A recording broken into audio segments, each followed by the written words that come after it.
जो अवाम के पैसों से दिया जा रहा है, और अवाम के लिए हम यहाँ पे कानून साजी करते हैं बैठ के। हम इस तरह का यहाँ पे दंगल और धौंस जमाने के लिए यहाँ पे इस फ्लोर पे नहीं आते हैं। जनाब स्पीकर, कल जब ये वाकया हुआ, ये बार बार वीडियोस का हवाला दे रहे हैं, आप बिल्कुल वीडियो को गौर से देखें और आपको नजर आएगा कि मैंने अपनी नशिस्त उस पूरी कार्रवाई में नहीं छोड़ी। मैं वहां पे खड़ा रहा हूं, अपनी सीट पर रहा हूं और मैंने अपना बस दिफा किया। इनकी तरफ से ब्रीचेस हुए, इन्होंने अपनी वो छोड़ी साइड और यहां पे आए। इनका ये नॉन सीरियस बिहेवियर, क्या हम हाउस के आने वाले जो इजलास हैं वो भी इनकी नजर कर देंगे? क्या वो जो अवाम जिन्होंने हमें मुंतखब करा के यहाँ पे भेजा हुआ है, क्या हम उनके काम के लिए, उनके फलाह के लिए कोई काम नहीं करेंगे?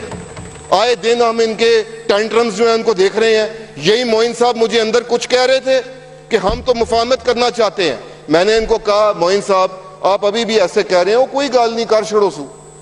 और मैंने कहा आप ये जो किस तरह कह रहे हैं मुझे समझ नहीं आ रही है, और मेरा जाती गुस्सा इसमें शामिल नहीं है। आपको मेरा जाती गुस्सा उस वीडियो में भी नजर नहीं आएगा। मैं रूल्स और प्रोसीजर्स को फॉलो कर रहा था, अपनी सीट पे खड़ा था। एजाज शफी साहब जिनको आज आप एक कमेटी में डालने की बात कर रहे हैं, पहले आप इस बात का तयन कर लें कि क्या उनका रवैया इस काबिल है कि उनको किसी सीरियस नौयत की कमेटी का हिस्सा बनाया जाए। कल इस लड़ाई का सारा मौजब वो थे। कल जब अंदर तशरीफ लाए हैं, उन्होंने आके आपकी चेयर की तरफ देखकर बड़े उनका जो डिमीनर था वो एक बहुत तज़हीक आमेज था, और उन्होंने कहा था मैं डिक्टेट करूंगा तुम्हारी चेयर को। जहां से मुझे तकलीफ उठी थी कि यहां पे हम इंपॉर्टेंट काम कर रहे हैं, हम लेजिस्लेशन की तरफ जा रहे हैं, और ये नॉन सीरियस कैरेक्टर्स ये तस्वीरें उठा के जो अंदर किसी किस्म की पैनाफ्लेक्स और ये सारे पोस्टर्स लाना मना है इस हाउस के ऊपर, ये वो लेकर आए, शोर मचाया, इन्होंने वो कार्रवाई रोकी। और जब चेयर को डिक्टेट करने की बात की तो मैंने उस पर आवाज उठाई और मैंने आपसे मुखातिब होकर कहा कि जनाब स्पीकर ये गलत बात कर रहे हैं, इनको यहां से हाउस से कार्रवाई से बाहर निकाला जाए। और ये रूल्स एंड प्रोसीजर के अंदर मेंशन है कि स्पीकर किसी भी ऐसे मिसकंडक्ट करने वाले को फ्लोर से निकाल सकता है, और उसका तकाजा करना मेरा आईनी हक था और मैंने वो अपना हक इस्तेमाल किया था जनाब स्पीकर। लेकिन आज मैं यहां पे सुन रहा हूं वही मोइन साहब बाहर प्रेस कॉन्फ्रेंस पे खड़े होके पीछे से आपको वो भी मैं वीडियो मैं कहूंगा आप देखें कि जो मोइन साहब अंदर ये वाला बात कर रहे थे वो बाहर खड़े होके फ्यूल करने के लिए सिचुएशन को उसको पीछे से अल्फाज दे रहे थे, उसके मुंह में डाल रहे थे। ये यहां पे आके ये मैस्करेड्स है सर, इन्होंने चेहरों पे ये जो रोल देंगे आपको वो मास्क पहन लेंगे। जब इनके पास दलील खत्म हो जाती है, जब इनके पास लॉजिक खत्म हो जाती है तो ये धौंस जमाने लग जाते हैं। अभी इनके ऊपर 9 मई वाले केसेस जो हैं उनके फैसले हो रहे हैं, उनके असरात इन पे आ रहे हैं, और ये आगे से नए केसेस बनाते जा रहे हैं और उसके ऊपर कमेटियां बनवाते जा रहे हैं और उसके ऊपर फैसले करवाते जा रहे हैं। ये तो फिर जो हाउस है ये 5 साल यही करता रहेगा। अफसोस के साथ हमारे पास कमेटी खेलने का वक्त नहीं है जनाब स्पीकर। हमें आगे बढ़ना है। वो ऑटिज्म वाले बच्चे वो आज भी इंतजार कर रहे हैं कि आप लोग उनके लिए लेजिस्लेशन करें और उनके लिए कुछ किया जा सके। ये अफसोस के साथ ये कल्ट पिछले 5 साल में फैला है। आज तक असेंबली के अंदर हाथ उठाने वाले जितने वाकयात हुए हैं वो सारे के सारे आप देखेंगे इनकी जमात के लोगों ने किए हैं, ख्वाह वो वफाक हो या सूबा हो। आज तक किसी और जमात के किसी साथी ने जो सीरियस पार्लियामेंटेरियन हो उसका ये रवैया नहीं होता। हमें लोग यहाँ भेजते हैं, हम इतनी करोड़ों अवाम के ऊपर हम वो करीम चुन के हमें भेजते हैं। हमारे साथ उनके इमोशंस भी अटैच्ड हैं, हमारे साथ उनके जज्बात अटैच्ड हैं, हमारी तरफ उनकी तवक्कुआत है। हम उनके लिए यहाँ पे मिसाली किरदार लेके हमें यहाँ पे बैठना चाहिए। हम ऐसा यहाँ पे किरदार रखें कि वो हमें अगर वो कॉपी करते हैं तो उनको अच्छा मैसेज जाए।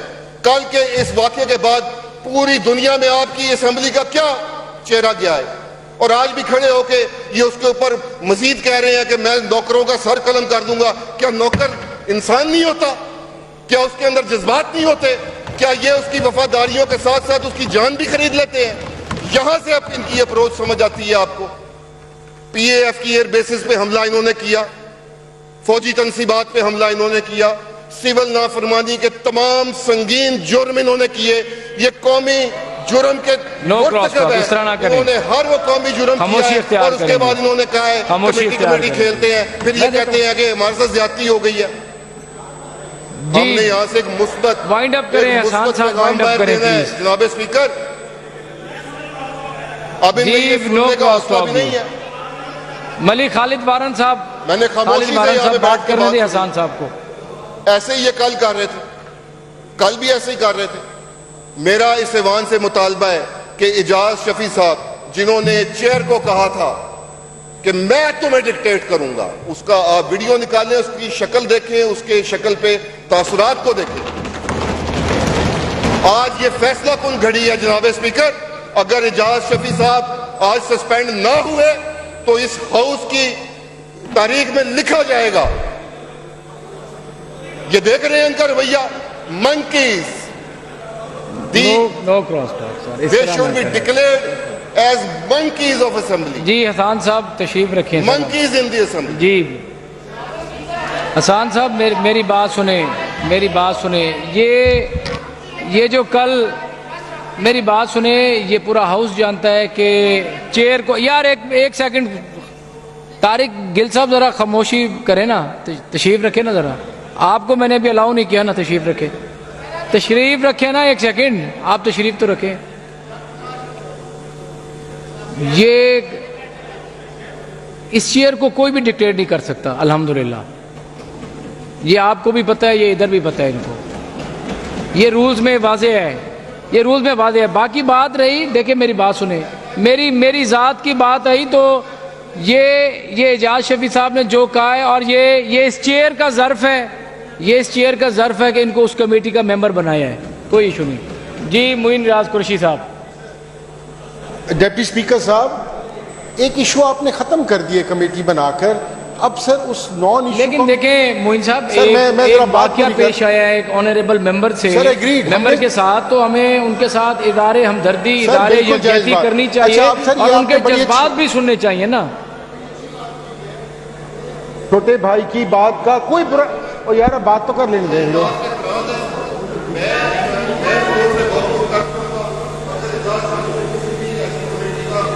बताया गया, उन्हीं की वजह से सारा इशू शुरू हुआ और रवैये की ही बात हो रही है। इस कल्ट को आप फरोग देते जा रहे हैं। जी मेरी बात सुनिए, हमारी पूरी पार्टी के किसी मेंबर का आप ऐसा रवैया नहीं देखेंगे। हमारे लीडर, हमारे कायद मोहम्मद नवाज शरीफ ने हमें यह नहीं सिखाया। उनके साथ, उस शख्स के साथ जिसने अस्पताल के लिए जमीन दी इनको, इन्हीं के मेंबर्स ने उनको भी बुरा भला कहा। आज तक ये इन्होंने उनकी फैमिली, उनकी ज़ातियात, हर चीज पे ये उतरे हैं और वो आज भी इनको कहते हैं फलां साहब, फलां साहब, फलां साहब। हम उस जमात का हिस्सा हैं, हम उन खानदानी रवायात और इक़दार को जानते हैं जिनको ये बुला बैठे हैं जनाब स्पीकर। और आप ये आगे कमेटी और सब कमेटी ये चीजें करेंगे तो आप मजीद हम इस हाउस को एक नॉन सीरियस बिजनेस की तरफ एंगेज करते जाएंगे। आगे आपका पॉइंट जी मोइन साहब।